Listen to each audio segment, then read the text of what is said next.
All right, well, we'll go ahead and get started. So I'm Kirby Fugglesby. I'm the Technology Transfer Officer at the University of South Dakota. I'm glad all of you could join us today for our webinar. We'll be learning about pathways to entrepreneurship for international students. So to start, I'd just like to take a minute to introduce our speakers. So we're very fortunate to have Sophie Alcorn presenting today. Sophie Alcorn is a board-certified specialist in U.S. immigration and nationality law and founder of Alcorn Immigration Law.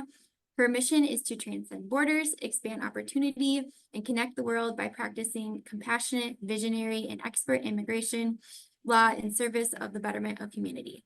Sophie hosts the Sophie Alcorn podcast, has written the Ask Sophie column for TechCrunch, and authored the best-selling book Ask Sophie, The Founder's Guide to Visas and Green Cards.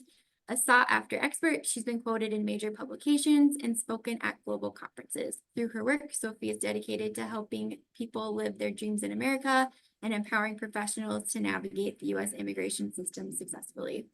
We also have Kasie Heiden here today. Kasie is the Associate Director of the Gallagher International Center at the University of South Dakota, where she works with F and J visa holders at the university and the Sanford School of Medicine.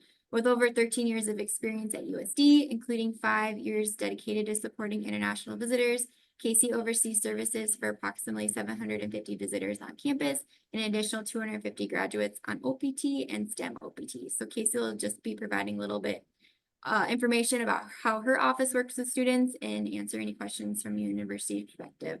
So at the end of our presentation, we will have an opportunity for question A, but go ahead and if you have a question during the presentation, go ahead and drop them into the Q&A box. And so with that, I will hand things over to Sophie Alcorn. Okay, wonderful. Well, thank you so much, Kirby, for the kind introduction. Hi, Kasie, Jennifer, Tyler, and everybody listening to the webinar today. It's great to be here, and thank you so much for the opportunity to spend some time with you and share what I know. We're going to be talking about entrepreneurial pathways beyond university. And if you are an international student or faculty member or researcher, how you can live and work legally in the United States to build the interesting things that you've been developing on the campus and expand the reach of those new discoveries and new technologies and new ideas out into the world. So I'll be going throughout the presentation, and then we'll turn it over to Kasie for an overview, as Kirby mentioned, of F and J status, and we can kind of weave together how you might navigate from the university context out into the private sector. And then there should be time for questions at the end. And I welcome you to put any questions into the webinar chat. I'm happy to monitor that. And then Kirby, if there's anything that I somehow missed, feel free to bring it to my attention. Okay, so as Kirby mentioned, I'm the founder of Alcorn Immigration Law in Silicon Valley, really passionate about startup founder immigration, and I think it's a really rich source of amazing ideas and technologies from universities, right, that have a really big impact in society.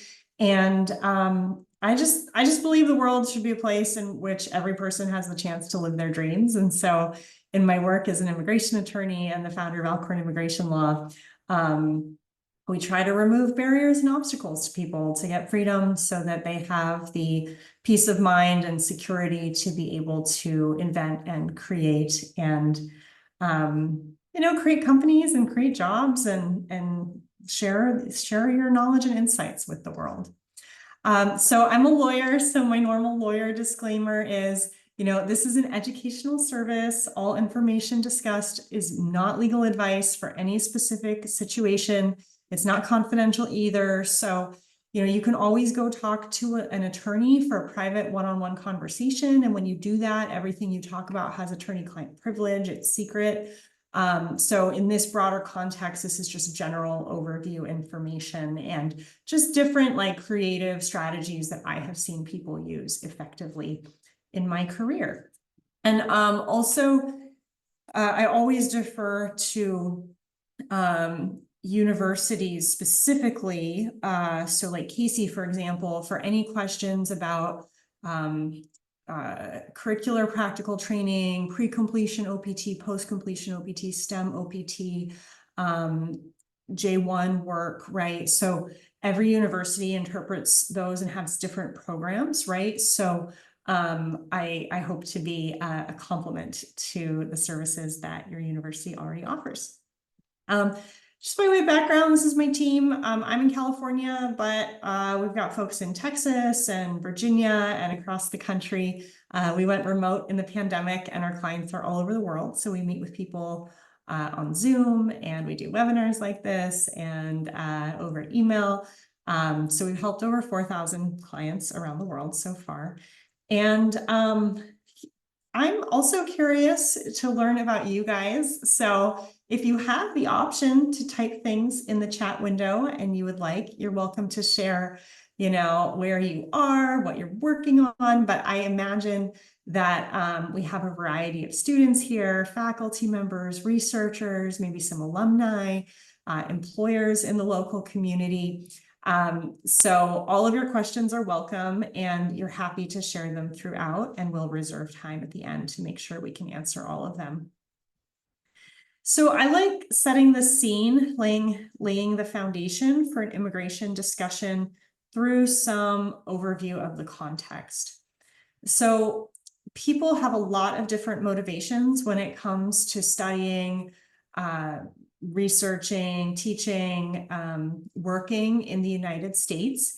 And just depending on where you are in your life and your career, that can involve a variety of entrepreneurial or professional or family goals that affect where you live and where you want to work and how you want to stay there. So when it comes to startups, startup founders often start with research. If they already have a product or service company in their home countries, they might want to consider localizing their technology to find US product market fit. If you have a minimum viable product and you're at the point of scaling, the US market is also very attractive. And this is really the best place in the world to raise venture capital funding, to go to market with your new technologies to US customers. Unlike the European Union, which has so many countries and so many languages, we're a single unified market. We all speak English. And especially if you're doing like biotech or enterprise, right? We have these big industries here that can support startups' growth. So it's a fantastic place to do business and create that unicorn billion-dollar startup valuation. Now, when it comes to personal goals, of course, everybody, we want to advance our careers. We want to be able to be in charge of choosing our own projects and deciding what we're interested in. Some of my clients are interested in commercial outer space technology or doing stuff that could have like defense, like dual use and defense possibilities. So those are a lot of controlled technologies, and you really need a green card to be able to work on those. So starting the immigration process early can help you get that freedom in your career. And then, of course, family. America's an amazing place to live. And if you're married, you want your spouse to have work options, of course. And it's an amazing place for kids to go to school. So all of these and more are reasons why people might want to be navigating US immigration. So what we're going to be talking about is visas, green cards, and to some extent, how you can help bring family members or team members to the United States as it relates to your business immigration goals. And if you're interested in startups and entrepreneurship, it can feel really intimidating to read what's in the news about, this valuation and that fundraise, and just see all these like millions and millions of dollars flashing around. And then if you read immigration laws or go on the USCIS website, it's like, you have to be the equivalent of getting a Nobel Prize to be able to have extraordinary ability. So there's a lot about it that can feel really, really intimidating. But I just want to assure you that there are a lot of options and a lot of things that people judge themselves by in academia or in business are not relevant to the legal standards for who gets to live and work legally in the United States. So, I want all of you to graduate and finish your academic tenures at USD, but let's say you had a friend who never went to college or was a college dropout. There's still a variety of visas that they could get in the US actually. Or if you need to get funding before you can build an expensive prototype or minimum viable product, you actually, the government doesn't need you to have a minimum viable product to give you a visa. Certainly, you don't need funding, you don't need product market fit, you absolutely do not have to have a unicorn valuation. We help scrappy startups that are, just got their first check from friends and family often. And you certainly do not need to have an initial public offering or get a Nobel Prize. So there's actually a lot of very useful immigration pathways that are very accessible for people in university communities that are already available now. So the typical path is somebody would come to the US on a visa. They would hope that they would find an employer who can offer them a job and sponsor them for a green card. And then they would like to apply for citizenship one day. I will note that, because students I've worked with sometimes have to go back home for a few years after graduation to wrap up military obligations there, or to help a family member, or to do something in the family business.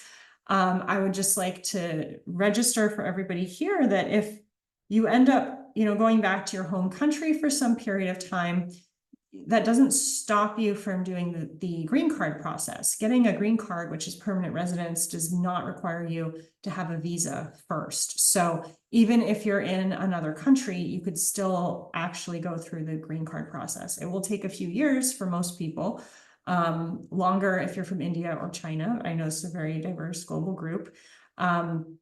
But you don't have to have an active work visa in order to get a green card. You can get a green card from your home country. So that's good to just file away. But now I'm going to share some of the most common work visa options that can help propel you from the academic community and into being an entrepreneur in the near term. And then we're going to talk about green card pathways where you could self-petition a green card without finding an employer that will sponsor you, without marrying an American, like 90 Day Fiance, without being in some random green card lottery. We'll be talking about two primary green card options that you can self-petition. So for now, let's look at the immediate pathways beyond the university community. So this one is very, very exciting. It's kind of on the newer side of things. And if you are definitely attracted to startups, this is the US equivalent of a startup visa now. It's called International Entrepreneur Parole. It's a program that got created by regulation about 7 years ago. And they had to implement it for several years. It took a lot of setup, but this summer, USCIS announced that they are eagerly anticipating applications, and they look forward to rapidly adjudicating them. So that's really, really good news. And why this status is good is because it lets you stay actually up to 5 years. It's an initial 30-month immigration status for founders and entrepreneurs that allows you to live in the US and build and scale your startup. And if you're married, your spouse can join you, and your spouse can also get a work permit. So that's actually a critical factor if you're married and your spouse needs to work. Some immigration options allow your spouse to work, some do not. So keeping that in mind can be very important. So who qualifies? Well, you have to have a US company that's less than 5 years old. You need to have at least 10% equity initially and have some leadership role in the company.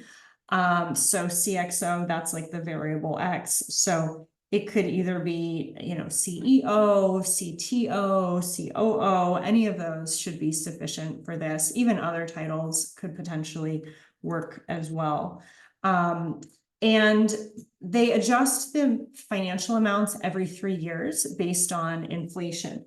So it had started about 6 years ago as $250,000 of US venture capital funding or $100,000 of US grant funding.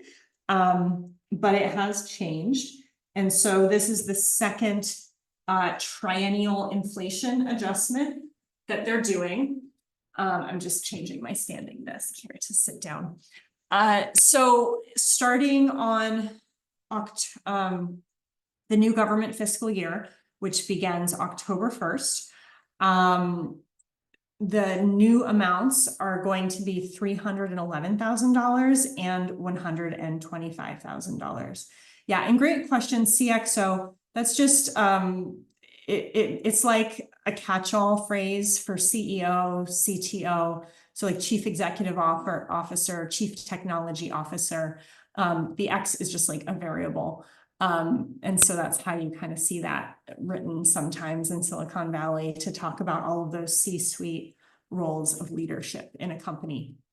So let's say you're starting a company and you're the technical co-founder and you have a co-founder who has industry experience, and it's the two of you, and you're gonna, you just incorporated a company in the US and you each own 50% of the company right now, and there's an employee stock option pool, and you're gonna be getting your first check from an angel investor, and it's $400,000, and you own 50% of the company, and you're the CTO. Then the next question we would want to ask is, okay, has this angel investor invested in other US startups before? Ideally, they've invested in a few. This isn't their first investment. And then we can show that the other companies have raised money or have hired people or have grown. So that's on the venture capital side. But there are also sources of grants. So this could be like National Science Foundation funding, SBIR grants, STTR grants. There's a variety of federal grants. There might be state and local grants for entrepreneurship that different states and different communities have. Some of them might require that the company is at least 50% owned by an American to get money. Like, I believe that that's what SBIR grants require. But you could have a company that gets an SBIR grant that's at least 50% US owned, but you could be one of the co-founders. And as long as you had, 15%, then you could still qualify for International Entrepreneur Parole. And the amount of money you need of economic awards is substantially less than venture capital awards. So foreign government money does not count. You need at least some money from a US government. But it's great because you can apply for this. It takes probably 3 or 4 months. And then at the end of it, you get this 2.5-year permission to live and work in the US, and you are able to travel in and out internationally. And your spouse can apply for a work permit. So you'll notice that with a lot of what I said, I was like hedging. And one of the things that makes International Entrepreneur Parole great is if you don't have these exact financial amounts, you can still become approved. And so that's a really wonderful thing. So let's say you got a $20,000 state of South Dakota entrepreneurship grant from like a startup competition. And then let's say maybe like an angel investor put in like $100,000. You wouldn't on the face of things meet these requirements, but we can still argue that your company will create significant public benefit and that this is, substantial similar evidence that we can use. So even if you don't meet these requirements exactly, you can still get it approved. And more than one person from a company can get this International Entrepreneur Parole. I think up to 3 people from the same company can get it. So it's a really, really exciting new option. Now, the most common option that we've been seeing throughout the last couple of years for founders is the O1 visa. And people in academia and research are probably more familiar with this than people coming from business and entrepreneurship. But it is equally available for folks, regardless of if you're in like scientific research or if you are a technology entrepreneur. Both types of people can qualify. So, and even in technology, you see here there's two types of O1 visas. There's the O1A for extraordinary ability in business or science, and then there's O1Bs for artists. We actually get people in tech O1Bs for the arts, as well as like singers and musicians. And that's because you don't have to be like in an art business to qualify as an artist. For example, you could be like a UX UI designer and still qualify. So the O1, unlike international entrepreneur parole, your spouse cannot work, so that's a limitation, but it is valid longer. It's valid in 3-year increments. There's no 5-year limit like international entrepreneur parole. You could actually get O1s for the rest of your life. Theoretically, the initial O1 is good for 3 years at a time, and you can extend it in 1-year increments, but you can also try to get new 3-year O1s down the road as well. And another reason people really like O1s is you can have multiple streams of work by getting an O1 with an agent instead of a specific employer. So we've helped a lot of people be consultants, have multiple companies, do different projects, have a part-time job, and plus start a business. Like you could have a lot of combinations of work on an O1. So it's great because it gives you freedom to create what you want to do. And then the other really nice thing about it is later we're going to talk about 2 green card pathways, the EB1A for extraordinary ability and the EB2 national interest waiver. And having an O1 first is pretty compelling evidence that you're also qualified for an EB1A as well as an EB2 NIW green card. So this is also a very, very popular option. So there are these criteria, and from the criteria, I'll show you how we can piece together sample profiles. It's actually a very flexible type of visa because you can mix and match evidence from all of these 8 categories and use it in different ways. So some entrepreneurs would show that maybe they won a hackathon or a pitch competition, or they got funding from a venture accelerator, or they got scientific grants like we talked about for like state and local and federal research grants or entrepreneurship grants. Well, all of those types of things count as awards. And if you have a couple of those, then you could check off the awards category. Another category that you can leverage, and remember, you only need 3 out of these 8, so you do not need all of them. Publicity is important. It could be publicity in your home country. It could be science magazines writing about you. It could be business publications. It could be online newspapers. It could be TechCrunch and Forbes and Business Insider. But if you have, maybe 3 to 5 of these in the US or globally or in your home country about you or your work, then that can count.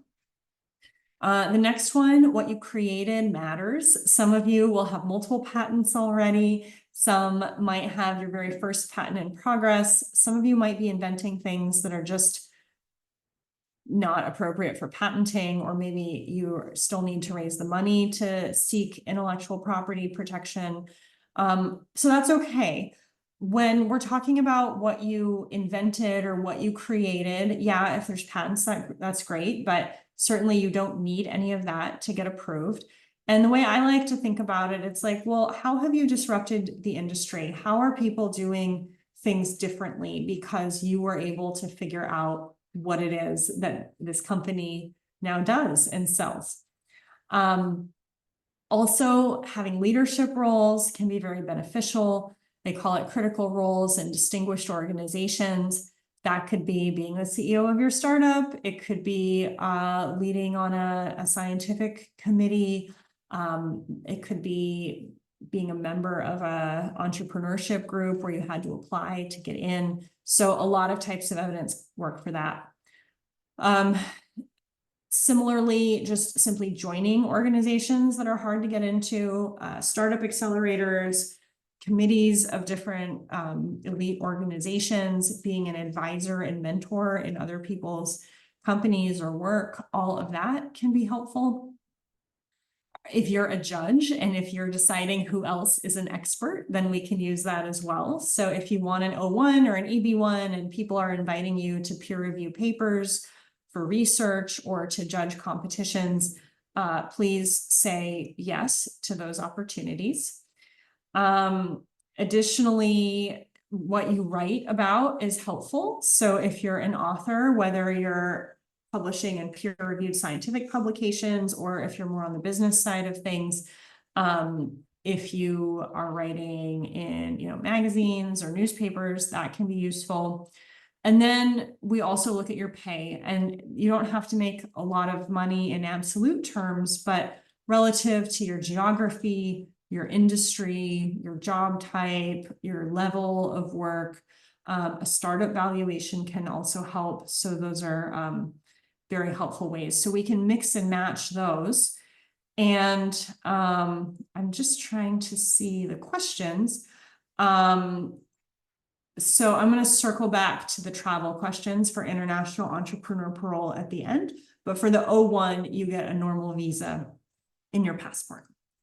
And then you can get an O1 for a variety of job types. I put researcher on here, startup founders, software engineers, TikTok influencers, garage inventors. These are all types of people who could qualify for an O1 visa for extraordinary ability. And you can see here that not everybody has all the categories, depending on how introverted or extroverted your job is.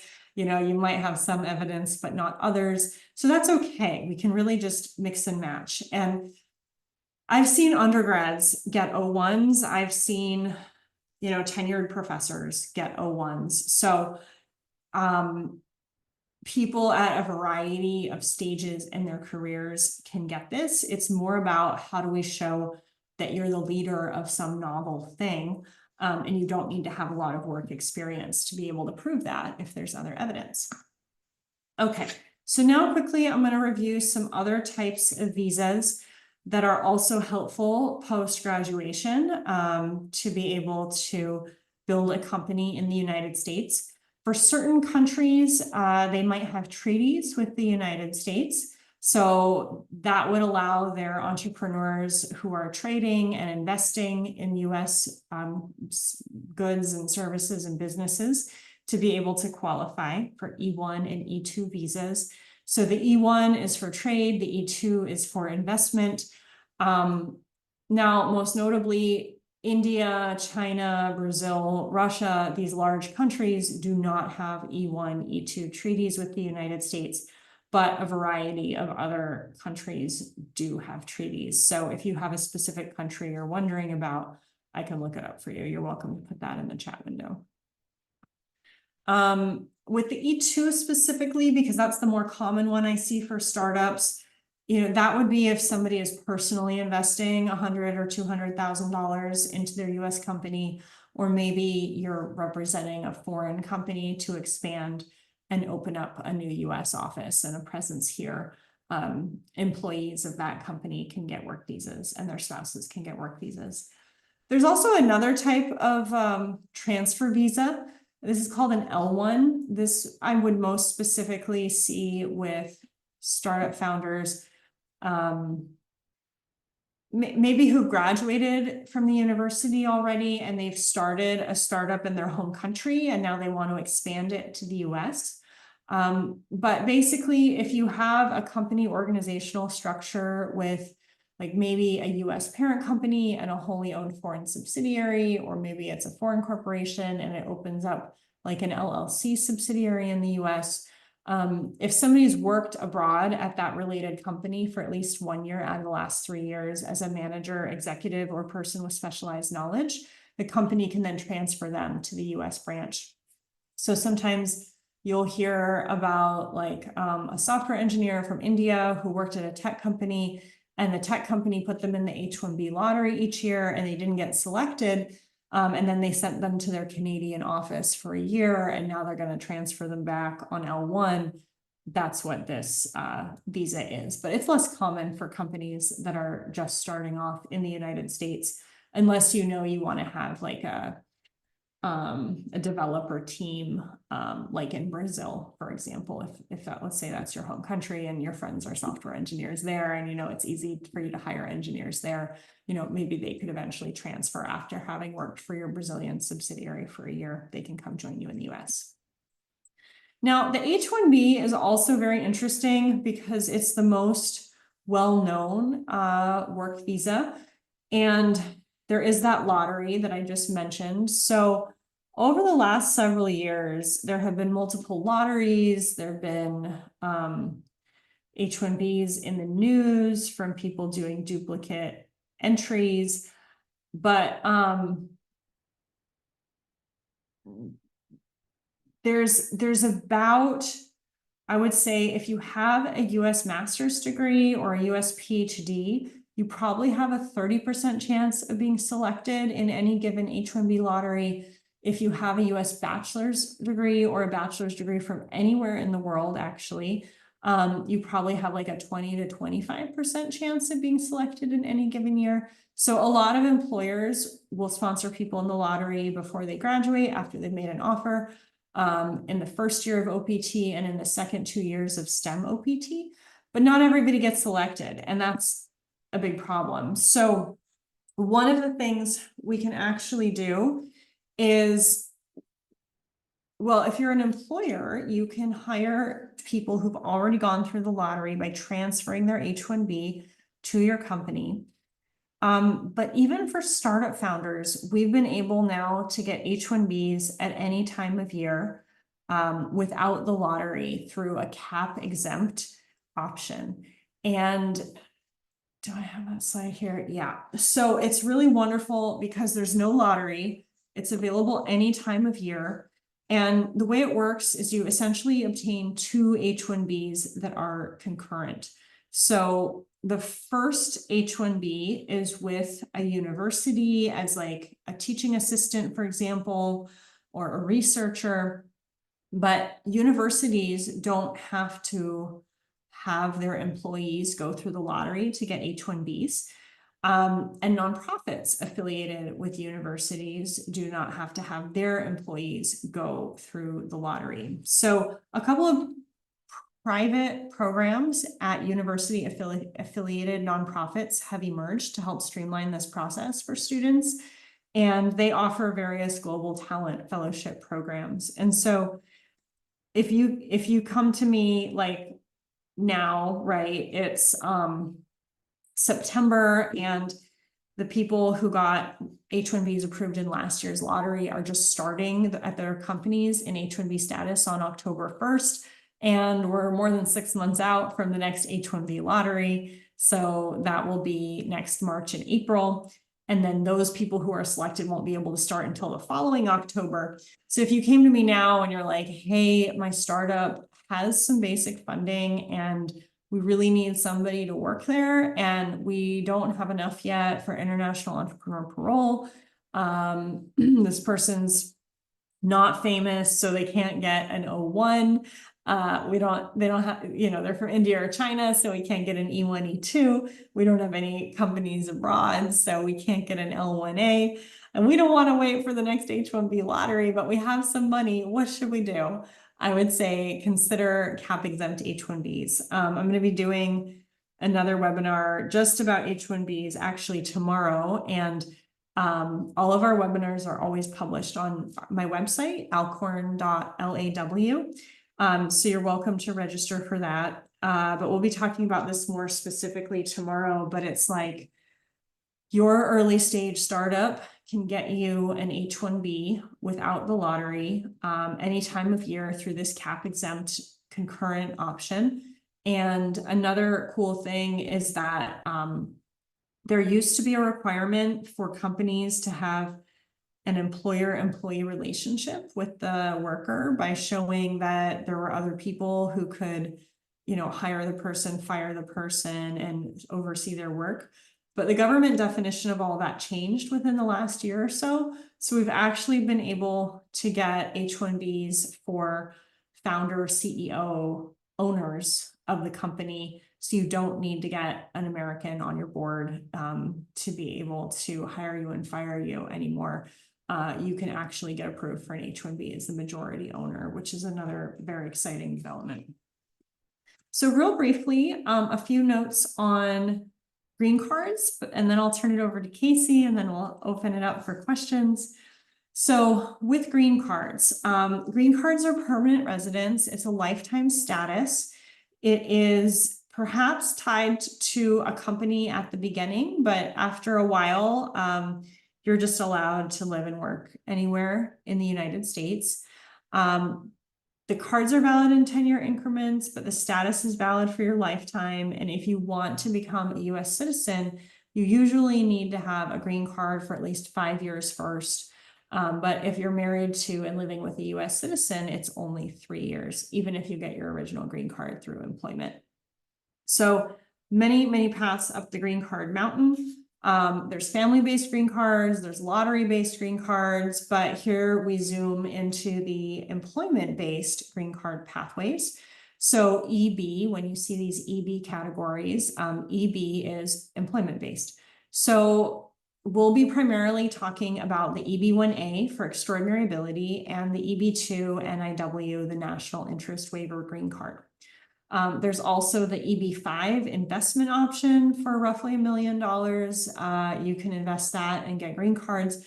Most of my clients would rather have their own startups. So if they have $1 million, they would rather put that money into their own projects. So I don't do EB-5 anymore.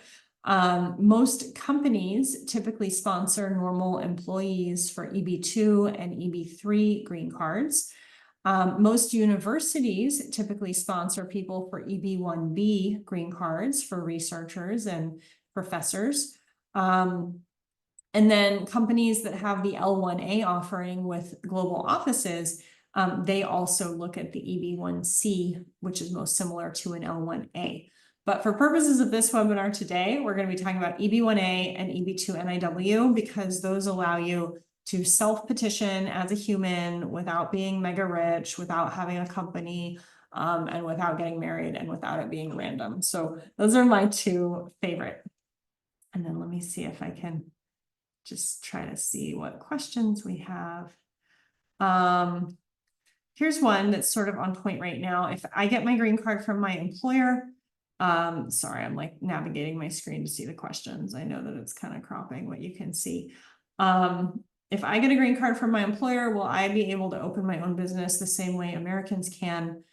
Yeah, you can, but it's a like probably 5-year status right now if you have to go through the perm process. And it's usually good to stay with the employer who sponsored your green card for at least 1 to 2 years after the green card is approved. Now, people change jobs all the time and restart the green card process, especially people from India. It can take a decade or more to get a green card. So, if you know at the very beginning that you want to be an entrepreneur and not have a normal job, then maybe pursue one of these options. But if you want to have a business in addition to your employment at the company that's sponsoring you for a green card, it would be okay to start a company on the side. You just wouldn't want to quit your job too early, the one that sponsored you for the green card. And anytime you have a job and you're also starting a company, you want to be really careful and work with like an intellectual property attorney and maybe an employment attorney to make sure that you're not violating any of the terms of your employment and that your intellectual property that you're creating at your new company is protected. Okay, so the EB-1A green card is the fastest green card pathway. It is fast if it's especially important to know about this if you were born in India or China. It's similar to the O1A visa for extraordinary ability, but it's a higher caliber of expertise that's required. It optimizes for speed in general, and premium processing is available. It takes 15 days with premium processing for the government to make a decision, and it takes about 18 months for the government to decide your adjustment of status application. Now, that being said, we've had AI startup founders get their adjustment of status approved in as little as like 4 months without an interview. But depending on how the presidential election goes, those processing times could increase again. So that's the EB1A. It's like the O1. It's the same, 8 to 10 criteria, but we just have to show that you've been doing everything longer and you've achieved more. And if you already got an EB1 or an O1 in the past, the government officers will give deference to that in the EB1A adjudication process. So if you know you want an EB1A first, or if you know you want to get an EB1A in your life, and if you have the luxury of getting an O1 first, get the O1 first because it will help. It reduces surface area for attack on the EB1A.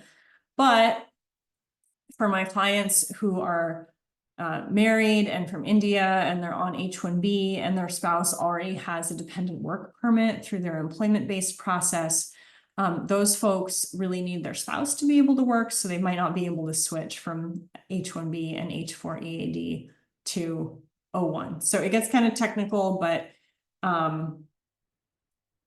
aiming for an EB1A at some point gives everybody a lot more freedom. But that's not the only green card that you can self-petition. The EB2 National Interest Waiver Green Card is also available for self-petitioning. And unlike the EB1A, which is really about like, what did you accomplish in the past? The EB2 NIW is really optimizing for your potential. It's like, how are you going to help the United States in the future? What research have you done? What will you continue to research? How can this have an impact on our industries, our energy grid, our agriculture, our supply chain? Like, we have a lot of pressing national issues, and the EB2 NIW is really about that. And theoretically, you should have a master's degree or at least 5 years of progressive work experience, but you don't have to. I've gotten EB2 NIWs for people still in college before. And in that case, it's about, well, do you have not extraordinary ability, but exceptional ability, which is a lot easier to achieve. And then we put in, for example, a startup business plan for the company you want to create. And premium processing is different here. It's 45 days instead of 15 days. But similarly, the adjustment of status can take about 18 months. One of the recent developments is that things were always backlogged in the EB2 category for India and China for decades, but now there's a bit of a backlog for people born in other countries as well. So on the whole, if you're starting the EB2 National Interest Waiver Green Card process for the first time today, and let's say you were born in the United Kingdom, you might be done with your green card in about 3 years total, because there's that additional waiting in the middle that is now happening. So both of these are very powerful. The other thing I'll say here is that getting a spot in line is very important. When you get your I-140 petition approved, it was just often the first stage of one of these green card processes that gives you a spot in line. It's like taking a number at the deli when you're waiting for your turn. And you just have to wait for your number to be called. And that's why there's a bit of a wait. So the earlier in your life you get a priority date, the more time you're probably saving for yourself in the future, because more people are going to get in line behind you, but you want to be ahead of them and waiting. So the sooner you can start any sort of green card process, even if you're from India, and you know you're eventually going to need an EB-1A green card because that's the fastest, you could start the process now of self-petitioning by getting an EB-2 NIW now and then later upgrading to EB-1A in the future. So just briefly, some next steps, and then I'll turn it over to Kasie and then we'll answer questions. If you're going to go into one of these processes, it does take substantial time and energy on your end, not just what your immigration law firm will do, right? So these are very document intensive, creative cases. And so we often request hundreds of pages of evidence from our clients on their accomplishments. It is completely doable. We can use all sorts of evidence from the internet. But in addition to that, of course, there are government filing fees, there's legal fees. Most lawyers, including us, do everything on a flat fee basis, so you know in advance before you hire us how much it's going to cost. And then the government usually, for most cases, offers premium processing. I do have a prep course. I'll just be sending you guys a discount code for that. I also have an online class that's like a mastermind, and I can share the next sign up link for that as well. And then for anybody who's kind of wondering, you know, do I already qualify for an O1A, an EB1A, or an EB2 NIW? We have a 4-week assessment program where we will evaluate your existing evidence and let you know your options and where to start. And just, you're always welcome to reach out for a consultation, and we'll send you a questionnaire that has checkboxes like this. And this helps us look at all the different possible visas that we might be able to help you with to help put together the best strategy for you. Okay, so as we go into Q&A, I think I'm actually going to stop sharing my slides and turn it over to Kasie first. But I just wanted to say you guys are always welcome to reach out. I'll give you my personal email in the webinar chat as well. And we have a lot of free resources on our website. And then my book is available on Amazon and Audible. So thank you so much. And Kasie, over to you. Thank you so much, Sophie. And I hope everybody on this webinar sees and appreciates how much value Sophie is adding to this conversation.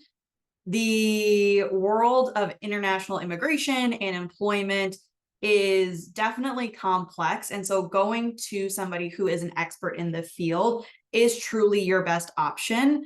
And the sooner you have the idea, the better.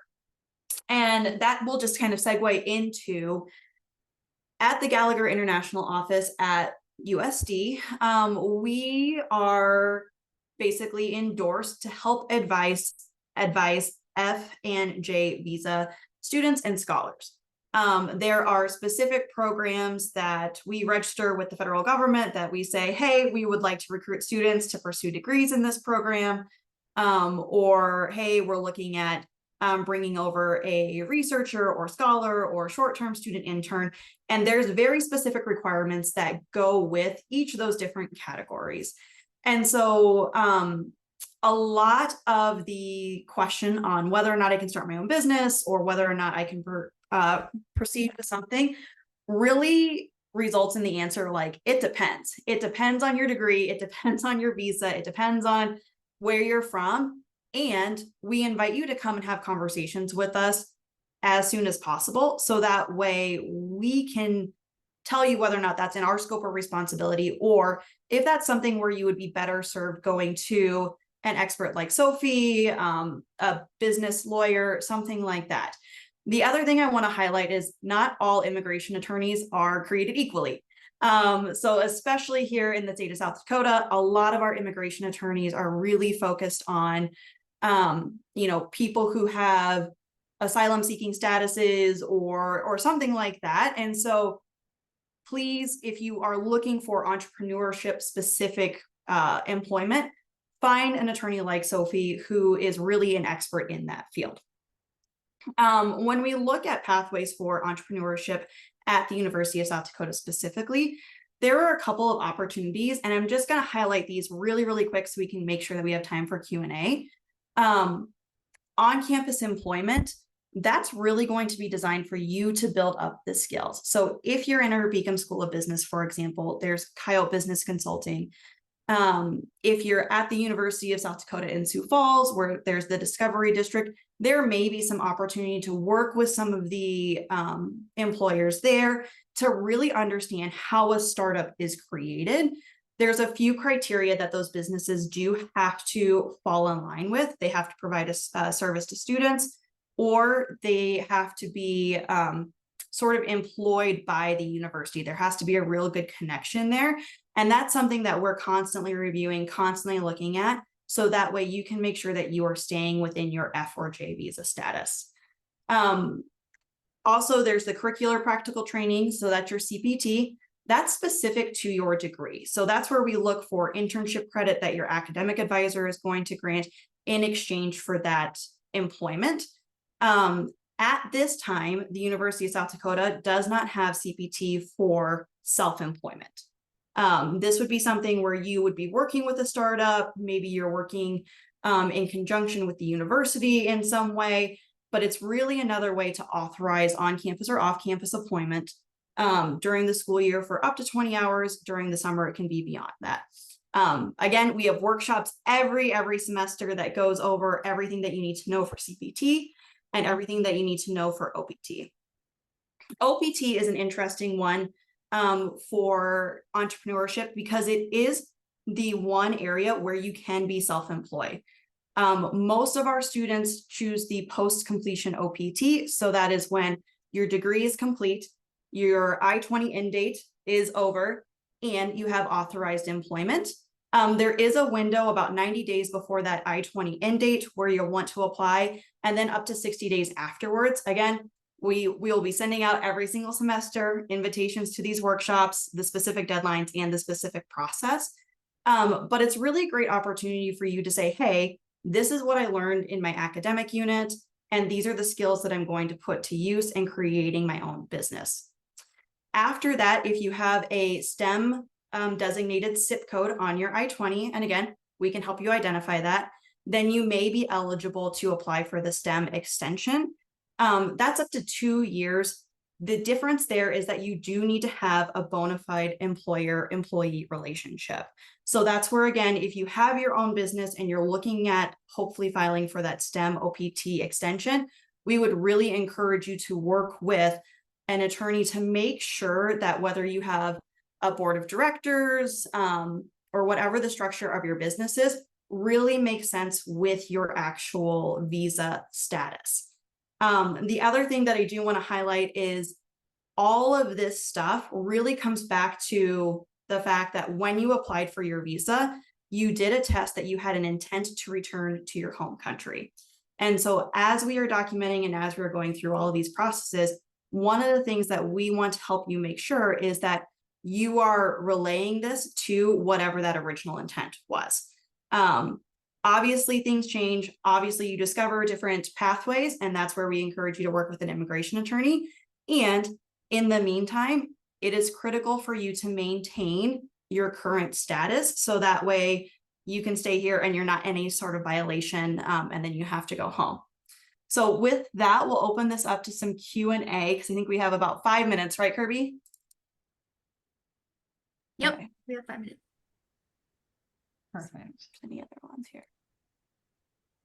Some of Okay, these so are if I want to stay in the USA after college and run my online consultation business, can my business be registered in my home country while I work from America on OPT? It depends. It really depends on what that business is, what your home country is. It does not count as employment for your OPT. So your OPT would have to be a company registered in the United States in order for you to consider that lawful employment with your OPT. Remember, the intention of your F visa is that you were applying to be within the confines of the country in order to gain academic, losing train of thought, in order to reach an academic goal. And so if you are not working or if you are not taking classes here and you are simply have an online business in your home country, the US government will look at that and say, well, you don't actually need to be physically present in the United States. You can run that business from your home country. Yeah, and Kasie, a question I would have for you for that one is, to be self-employed, do you need a business, or can you just be like a sole proprietor as a consultant or getting odd jobs for OPT? Yeah, so that's a great question. And again, it really depends on the state that you are in. And so that's where we would recommend working with a business attorney to identify what each state would determine as employment there and self-employment. It is up to the student to justify their employment, either self-employed or through a company with USCIS. And you do have to support or submit supporting evidence on all of that. So that's just one where I would really encourage people to ask for help as soon as possible. So that way we can sort of walk through some of those nuances, especially if it's in a, you know, competitive industry, or there's some other things at play there. Right. Okay. I can take the question in the chat window. Is it possible to work multiple jobs on H-1B? The answer is yes, it's possible, but each job needs a separate H-1B approval. So, you know, you can have, I've seen somebody with like 3 concurrent H-1Bs, each for like 12 or 8 hours a week. And that's fine, but just each employer has to do the petition, pay the legal fees, pay the government filing fees, pay you the prevailing wage. So you need to get each separate job authorized, whereas on a J or on an O1 with an agent, you do not. So there's a difference there. Is it legal to do a company with J1 visa? It depends. It really depends on the terms of your J1 visa. Most of our exchange students are in programs where it would not make sense for a company. That's not saying that it's impossible, but it would be very difficult. Most of our scholars are conducting research or from countries where there would need to be a return to your home country before you're able to do that. But that's as an existing J, so that would be another thing where, you know. Yeah, sometimes we transfer people on J to do J1 research stays with private employers, and that can allow you to work, but that'd be with the company, not with the university. Do any of your programs ever have J1 academic training? No, not typically. It's possible, but most of our academic programs are short-term undergraduate exchange. Got it. Okay. Okay. Wonderful. And then somebody asked originally, how can they use international entrepreneur parole to get in and out of the United States? We include something called advanced parole in the application, which allows you to come in and out with separate paperwork. But international entrepreneur itself is like a one-time entry thing. So we have to do both. Oh, okay. Lots of questions now. Can F1 status students open a company? Well, here's my lawyer answer, Kasie. Anybody can own a company, but whether you can work there is a separate matter. So I would always encourage you to talk to Kasie about that. At different schools, sometimes I see students work at a startup on pre-completion OPT or post-completion OPT, and sometimes we can get it for STEM OPT as well, but you really have to have it pre-authorized by Kasie to make it work. Okay. Does the O1 or IEP require incorporation first, as international students work authorizations like OPT and STEM OPT are not for entrepreneurship? Well, they can be. But you have to set it up properly. And for the O1, you do not need to incorporate first. For IEP, you do need to incorporate first. So often we'll like use pre-completion OPT or for just a couple months or regular OPT to kind of help like bridge that gap to be able to do the change of status properly. How long can I stay in the USA on OPT? So OPT is work authorization for up to 12 months. That's assuming that you have gainful employment during that year.